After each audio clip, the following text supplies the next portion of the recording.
uma margem bem grande de desenvolvimento da equipe, de potencial, de ser mais forte defensivamente, ter mais opções ofensivas. E talvez porque o Leonardo Jardim nunca teve um elenco tão superior aos outros, em nenhum lugar que trabalhou, com mais capacidade de construção com bola do que normalmente as equipes dele mostraram quando foram fortes e competitivas. E talvez esse teto passa muito também, né, o Calçade? Porque, vamos pensar aí, já lembrou aqui o Eugênio, tem o Jorginho para voltar, tem o Pulgar para voltar, aí tem o Saul que voltou ao banco de reserva, finalmente, né, o Saul voltando aí para o time do Flamengo, que também é uma possibilidade, embora a competição aumentou naquela região, mas tá ótimo pro Flamengo. Fala comigo, Brunego, galera, bora dar uma olhadinha aí no que disse o pessoal do programa Linha de Passe da ESPN Brasil, aí Grupo Disney, creza a eles.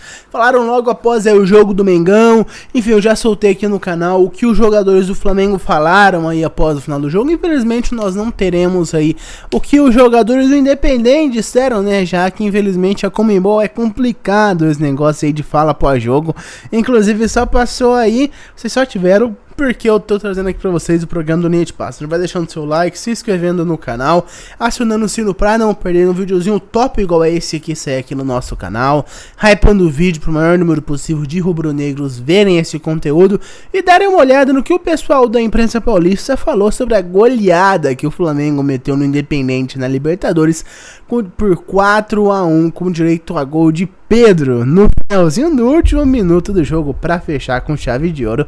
Partiu pro conteúdo. É como se a coisa naturalmente começasse a se encaminhar para aquilo que é muito óbvio, que é um Flamengo forte, competitivo, favorito, um dos favoritos para ganhar a competição, mas ainda com uma margem, essa para mim é a grande notícia para o flamenguista, uma margem bem grande de desenvolvimento da equipe, de potencial, de ser mais forte defensivamente, ter mais opções ofensivas, e talvez porque o Leonardo Jardim nunca teve um elenco tão superior aos outros, em nenhum lugar que trabalhou, com mais capacidade de construção com bola do que normalmente as equipes dele mostraram quando foram fortes e competitivas. E talvez esse teto passa muito também, né, o Calçade? Porque, vamos pensar aí, já lembrou aqui o Eugênio, tem o Jorginho para voltar, tem o Pulgar para voltar, aí tem o Saul que voltou ao banco de reserva, finalmente, né, o Saul voltando aí para o time do Flamengo, que também é uma possibilidade, embora a competição aumentou naquela região, mas tá ótimo pro Flamengo. E agora chegou o Paquetá jogando na função do Saul, né? Exatamente. Virou mais um concorrente. Então, para mim, a grande questão. Mas é uma competição maravilhosa. Só uma tá questão. Ótimo pro treinador. Não vai ter. Mas vamos supor que você tem, no final de semana, um jogo Flamengo decisivo. Você mexe com os volantes? Depende da condição física. Depende da condição física. Dificilmente vai estar todo mundo a 100% para jogar. Especialmente no caso do Jorginho, que por ser um jogador de mais idade, ele demanda a sequência dele. E muito extra classe. Acho que a notícia é que você tem tempo para recuperar e você não está desesperado para colocar o cara 60% porque tem um jogo importante. E é o que o Calçade falou. Ele tirou o Pedro. Exatamente, ele tirou o Pedro. Pedro. Estrela do jogo de domingo. Beleza, vai no banco, ninguém reclamou. Sim. Bruno Henrique fez a volta com o gol do Pedro é importante, senão já ia estar... por que não deixou o Pedro? Por que não tem sequência? E até isso no finalzinho do gol. E vai ter jogo que ele pode até fazer Jorginho e Paquetá, se ele quiser. Exatamente. Essa é a grande notícia, né, Calçade? Esses jogadores voltando, sendo recuperados, melhorando sua produção. Não falta. E daqui a pouquinho vamos fazer essa pergunta que está na tela aí também. Acho que essa é a grande notícia, né, Calça? Eu tenho dificuldade de dizer, o time ideal é esse daqui. É claro que tem... Você quer um primeiro volante que mais pegada, o cara que marque melhor? Bom, você tem o Pulgar. Você quer deixar esse primeiro volante fora? Quer ir com dois desses jogadores que a gente citou? É um outro tipo de meio de campo. Mas o que o Leonardo Jardim tem que fazer, no meu entendimento, é potencializar, dar maior capacidade de competição a esses jogadores que a gente citou, todos eles. Então, qualquer jogador, quando entrar em campo, para aqueles 90 minutos, que são os minutos mais importantes da carreira dele no momento que ele entra em campo. Não tem que pensar em outra coisa. Então, ali o Leonardo Jardim tem que, o escolhido, tirar o máximo dele. Seja o Paquetá, o Jorginho, o Saul, o Pulgar, o Everton Araújo, que o Zupa falou e eu concordo, é um jogador que, se não tivesse Flamengo esses problemas, né, nesse setor, era um menino que ia estar no fim da fila. E essa é a dificuldade do Flamengo hoje. Aquilo que é uma virtude, ter muito dinheiro para contratar, também coloca no fim da fila alguns garotos. Então não é fácil dar minutos a eles para que eles possam evoluir. E o Everton Araújo está aproveitando muito bem. É um jogador jovem, garoto, se você... 18 anos, 19, o cara que veio da base. O Everton Araújo é um pouquinho mais velho, mas é difícil ter espaço no Flamengo. Então tirar o máximo de quem estiver em campo. Esse é o ponto. O que não dá é para ver um Flamengo lento, mole, usando o banco de reservas, parece que está todo mundo de mal com a bola. Não. Entrou em campo o máximo. Deixe tudo dentro de campo. Por quê? Porque no jogo seguinte tem alguém que vai estar inteiro para jogar. E isso é o que tem de mais legal. Gente, os outros treinadores na América do Sul não têm essa possibilidade. No futebol brasileiro também não.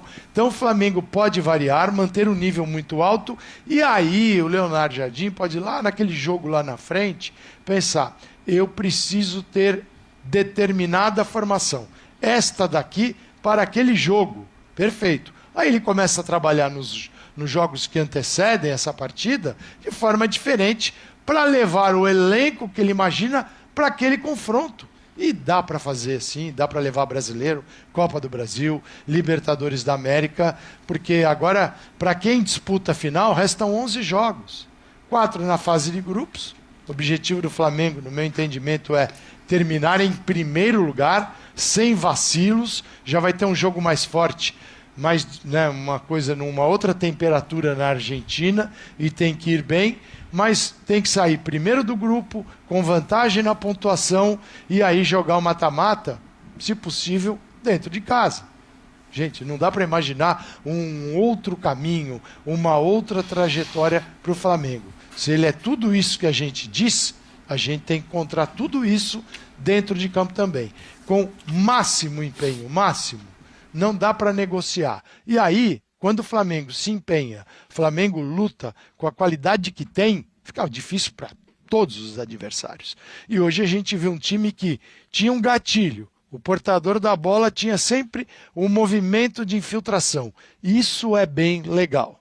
Isso é fundamental. Porque quando você pega uma linha de 5 e todo mundo ali meio paradão, você não entra. E o Flamengo entrou várias vezes. Isso é bem bacana. Eu acho que isso a gente vai ver o Leonardo Jardim desenvolver. Mas vem muito jogo ainda. Para chegar à final, restam 11. Não só para o Flamengo, mas para todos os outros brasileiros que disputam a Libertadores da América. Outra notícia legal é Paquetá e Arrascaeta juntos, né?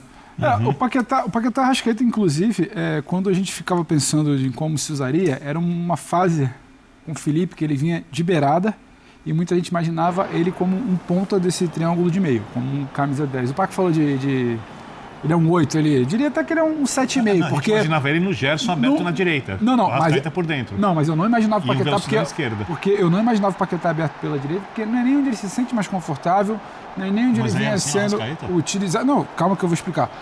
Ele ali, aberto, o Arrascaeta por dentro, aí quando não tinha o Arrascaeta, aquela coisa, quando não tinha o Arrascaeta, a gente já imaginava o Paquetá por ali. E seria um ou outro, porque o que vinha acontecendo atrás, que era Pulgar e Jorginho, estava equilibrado. Só que o Pulgar se machuca, o Jorginho se machuca, o Everton Araújo bem. E eu não acho que é problema, porque você não tem o Pulgar e tem o Everton Araújo, ele não é para isso. Você não tem o Jorginho e tem o Paquetá poder fazer o segundo homem, que não necessariamente está alinhado, mas é um 7,5, porque eu acho que ele não é nem 5 e nem 10. Ele acaba pegando um pouco mais para a esquerda e nem tanto na altura da Arrascaeta, que hoje inclusive era o homem mais à frente, não era nem o Bruno, muitas vezes era ele, e nem como 5. Ele está ali no intermediário, jogando muito pela esquerda. Então, eu acho que você está... Eu só discordo um pouquinho com aquela coisa que eu não sei se seria natural com o Felipe Luiz por conta dessas mudanças. A mudança do Paquetá, para mim, é impactante. E ele jogando de frente, com toda a qualidade que ele tem, de achar espaço, de achar uma bola, de chegar para bater, é diferente dele jogando de lado. Ele tinha dificuldade quando ele vinha de lado. Ele não é exatamente um cara acostumado com isso. E o Lino, para mim, ele muda muito. Claro, quando ele tem um Paquetá por ali e quando ele deixa de ser aquele cara que ele precisa estar sempre começando o movimento de ataque com o pé na linha lateral. Ele não é mais esse cara se parar para jogar. Ele é um cara que está sempre por dentro. Ora se alguém passa, nesse caso o jogo Ayrton Lucas, ora se ele joga com o Paquetá. Por isso que ele chega muito mais perto da área para participar como ele cruza da bola do Carrascal do que exatamente quando ele vem lá da linha e não tem exatamente alguém para associar. Muda muita coisa para mim. Muita coisa assim, muito posicionamento. A associação do Paquetá com o Lino tem a ver com posicionamento. O Lino não colando nessa linha tem a ver com posicionamento. O Everton Araújo, aí é bom do jogador. Você não tem o Paquetá e tem o Everton para segurar as pontas. Não ter exatamente uma linha com dois caras alinhados de volante, o Paquetá um pouco mais à frente, o Everton um pouco mais para cá, já é uma mudança também, por necessidade de lesão. Eu acho que isso não é problema, porque antigamente o problema é que não tem uma outra opção, então você está esticando muita corda. É brasileiro, Libertadores, Copa do Brasil, não para até a Copa do Mundo. Então, que bom, você hoje segurou um pouco o Bruno, começou com o Pedro no outro jogo, começou com o Bruno hoje, o Pedro entrou no final, você está controlando, me parece que não tem ninguém com a corda muito esticada para o final de semana, então você vai administrando. Eu acho que foi o Calçado que falou de potencializar, né? Isso é um belo gol. Então, assim, você está falando hoje de recuperação do Samuel Lino, Paquetá jogando numa posição melhor, Everton Araújo bem, o Pedro entra e faz o gol, o Arrascaeta não precisa falar, o Bruno Henrique, mais uma vez, ele volta a ter um protagonismo em jogo grande, porque jogo de Libertadores é um jogo grande, que em algum momento se questionou se ele ainda era um cara decisivo, então é muita coisa que está sendo potencializada nesse Flamengo de Jardim, acho que tem sim mudança ali. Com certeza, agora vocês falaram aí, um dos pontos mais positivos do Flamengo é que o Flamengo ainda tem bastante a evoluir. O Flamengo ainda tem bastante a evoluir, um começo de trabalho com o Leonardo Jardim, são pouquíssimos jogos com o Leonardo Jardim, o pessoal parece que esquece disso, né? O Flamengo tá com poucos jogos com o Leonardo Jardim. O Felipe Luiz foi demitido faz pouco tempo, não faz nem 3 meses, eu acho, Felipe Luiz foi demitido. 2 meses e meio, 2 meses e 3 semanas, talvez, que ele foi demitido. Então faz muito pouco tempo, o Flamengo ainda tem muito a evoluir. A cara do Leonardo Jardim já está começando, mas ainda tem que aparecer nesse time. O Paquetá mostrando que ele jogou no Flamengo para ser titular. O Paquetá tem um poder de finalização como poucos nesse time tem. Eu diria que o Pedro tem esse poder de finalização, o Arrascaeta talvez. Mas, cara, Paquetá com a bola no pé, ele é muito bom chutando de média distância, de longa distância, bate falta. Então, assim, é um grande jogador, cara. Não acho que vale os 40 e tantos milhões que o Flamengo pagou, eu acho que deu um exagero. Mas vem mostrando que é um jogador acima da média, sabe? É um baita no jogador aí, chega pra ser uma das estrelas do Flamengo, é um grande jogador. Fisicamente muito bem, briga com a bola, não perde bola boba, não comete errinho bobo, chuta muito bem, tem visão de jogo. Então, cara, é um grande jogador, mostrando que chegou para ser titular realmente com o Flamengo. O Leonardo Jardim que quebra a careca dele pra ver onde que ele vai encaixar o Paquetá, porque é um jogador que, na minha opinião, tem que ser titular desse time do Flamengo. Enfim, dia 19 aí, logo depois de amanhã, nós temos um jogo contra o Bahia. É um jogo difícil, o Bahia não é uma equipe pequena, não é um joguinho com Vitória, não é um joguinho com a Chapecoense, não é o Sport, acho que o Sport nem tá mais na Série A. Enfim, não é um joguinho besta, tá? O Flamengo, se não entrar motivado, se entrar bobeando, achando que vai resolver o jogo, vai perder pro Bahia. É um time aí médio que vem se tornando grande. Não à toa, nós vem evoluindo muito aí com o Rogério Ceni. Tem um time que tá na 5ª colocação no Campeonato Brasileiro, menos a metade do campeonato já foi, mas enfim, ele tá na 5ª colocação, já teve bastante jogo, ele continua em 5º. Então é uma equipe difícil. O Flamengo aí tem que entrar ligado. Provavelmente vai entrar com o time titular aí, o Alexandre e o Varela foram poupados, Léo Ortiz foi poupado, enfim, acredito que vai uma força semi-completa aí, mas é um jogo Flamengo, entrar ligado. Não quero saber a sua opinião sobre o jogo de ontem, deixa aqui nos comentários a sua opinião. Muito obrigado por ter visto esse vídeo até aqui, não esqueça de deixar o seu like, se inscrever no canal, acionar o sino e hypar. Eu vejo vocês no próximo e até mais.